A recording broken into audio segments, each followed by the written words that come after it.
कस्बे के बीचों बीच एक बड़ा पुराना लेकिन सलीके से सजा सवारा घर था और उस घर की मालकिन थी सविता देवी, जिनके चेहरे पर हमेशा मधुर मुस्कान रहती थी। सविता देवी के 3 बेटे और 2 बेटियां थी। परिवार बड़ा था। बेटियों को वह हमेशा अपनी आंखों का तारा मानती, लेकिन बेटों की पत्नियों को यानी अपनी बहुओं को उससे भी ज्यादा सम्मान देती थी। उनका मानना था बहू घर की दहलीज पार करते ही बेटी बन जाती है, बस उसे अपनापन चाहिए, प्यार चाहिए। और सविता देवी के पति रघुनाथ जी भी उनकी सोच से पूरी तरह सहमत थे और अक्सर लोगों से कहा करते, मेरी पत्नी ने घर को नहीं रिश्तों को भी संभालना सिखा दिया। घर संभालने का उनका अनोखा नजरिया था।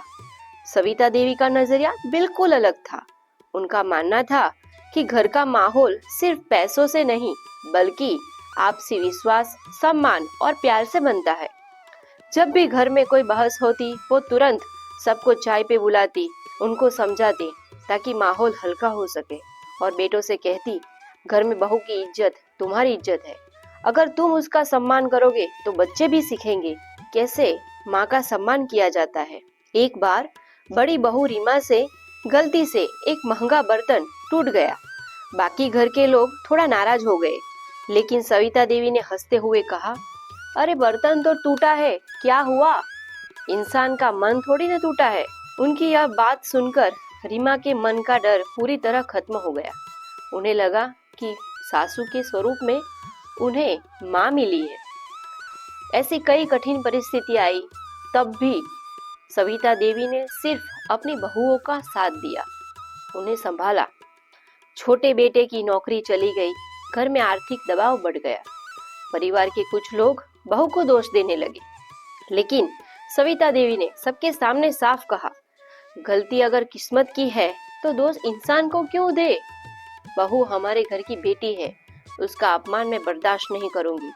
उनकी बात से माहौल शांत हो गया और कुछ महीनों में बेटा भी फिर से काम पर लग गया।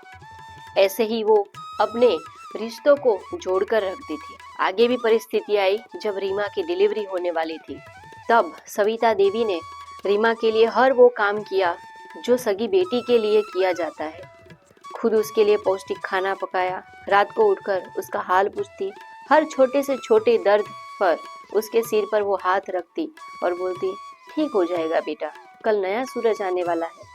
और रीमा ने भी यह महसूस किया कि उसे सास नहीं माँ मिली है। फिर आया नन्हा मेहमान और वो घर में इतनी सारी खुशियां लेकर आया। तब सविता देवी की आंखें भर आई और बच्चे को गोद में लेकर बोली, तो हमारे घर की खुशी है और तेरी माँ मेरी बेटी है। मैंने वादा किया था कि मैं उसे हमेशा खुश रखूंगी और ये वादा मैं जरूर निभाऊंगी। पूरा घर उस दिन से एक ही वजह से चमक रहा था कि उनके घर में सास ने अपना दिल बड़ा बना दिया था। सविता देवी हर त्योहार पर कोशिश करती कि 5 बच्चे, बेटे, बहुएं और बेटियां सभी एक साथ घर में जुटे। होली पर वह खुद रंग घोलती और सबसे पहले अपनी बहुओं के माथे पर गुलाल लगाती और दिवाली पर कहती, पहली पूजा बहुएं करेगी, फिर बाकी सब। किसी के बीच मतभेद हो तो वह निजी तौर पर उससे बात करती, कभी सबके सामने नहीं टोकती। सबके सामने टोकना मतलब उनका अपमान जैसा होता है। वो भी सविता देवी जानती थी कि सबके सामने कुछ भी नहीं कहना है। इसी तरह वो रिश्तों को संभालती थी, जोड़ती थी, परिवार में शांति और प्रसन्नता का माहौल बनाती थी। वाकई सविता देवी का जो चरित्र है वो प्रशंसा के लायक है। पति का सम्मान भी वो बहुत अच्छे से करती थी। पति रघुनाथ जी अक्सर कहा करते थे कि सविता ने घर को सिर्फ दीवारों से नहीं रिश्तों से सजाया है। अगर बहुएं हमसे खुलकर हंसती बोलती है तो उसका श्रेय सिर्फ सविता को ही जाता है।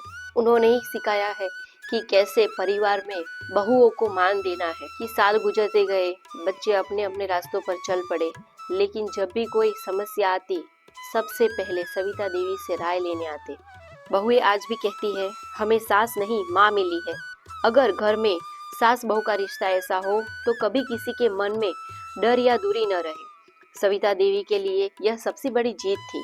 रिश्ते बंधन से नहीं विश्वास से चलते हैं और यह विश्वास ही घर को जन्नत बनाता है। आज के जमाने में तो सब बोलते हैं कि सास की बहू होती है, सास की बहू होती है, लेकिन बहू की भी सास होती है, सविता देवी जैसी। आपको वीडियो पसंद आए तो प्लीज लाइक करना, शेयर करना और सब्सक्राइब करना।